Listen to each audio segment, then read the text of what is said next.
Indeks harga saham gabungan, IHSG, awal pekan diperkirakan bergerak sideways pada kisaran 6.100 hingga 6.250. Pelaku pasar menanti pengumuman lanjutan dari MSCI mengenai hasil Annual Market Classification Review pada 23 Juni 2026 waktu Eropa atau 24 Juni 2026 waktu Indonesia. MSCI sebelumnya merilis hasil Global Market Accessibility Review 2026 pada 18 Juni 2026 waktu setempat.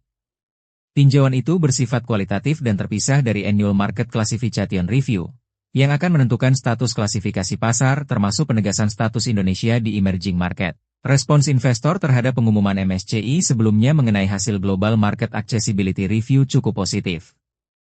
IHSG pada perdagangan Jumat, 19 Juni 2026, ditutup menguat 0,08% ke level 6.177, tulis Pintraco Sekuritas dalam ulasannya, yang dikutip pada Minggu, 21 Juni 2026.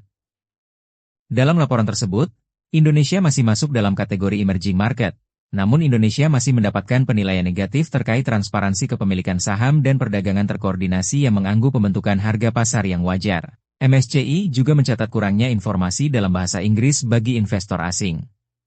Sementara itu, rupiah melemah 0,06% ke level Rp17.804 per dolar AS, seiring dengan pelemahan mayoritas mata uang Asia akibat penguatan dolar AS karena indikasi kenaikan suku bunga The Fed tahun ini. Secara teknikal, IHSG diperkirakan masih bergerak sideways pada kisaran 6.100 hingga 6.250, sebut Pintraco Sekuritas. Kisi-kisi review MSCI selanjutnya. Henan Sekuritas dalam risetnya mengungkap 3 potensi skenario dari keputusan terbaru MSCI, yang dijadwalkan rilis pada 23 Juni 2026 waktu Eropa atau 24 Juni 2026 waktu Indonesia. Pertama, skenario positif. Indonesia tetap di kategori emerging market, tanpa catatan kondisional. Satu pertanyaan besar terjawab. Pasar punya alasan konkret untuk bergerak lebih cepat menuju target recovery. Pola yang paling mirip adalah tahun 2011, di mana konfirmasi kelembagaan mempercepat pemulihan jauh lebih cepat dari rata-rata, ungkap Henan.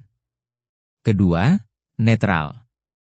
Proses masih berlanjut, keputusan ditunda, ada syarat tambahan, atau masuk daftar pantau tanpa perubahan status.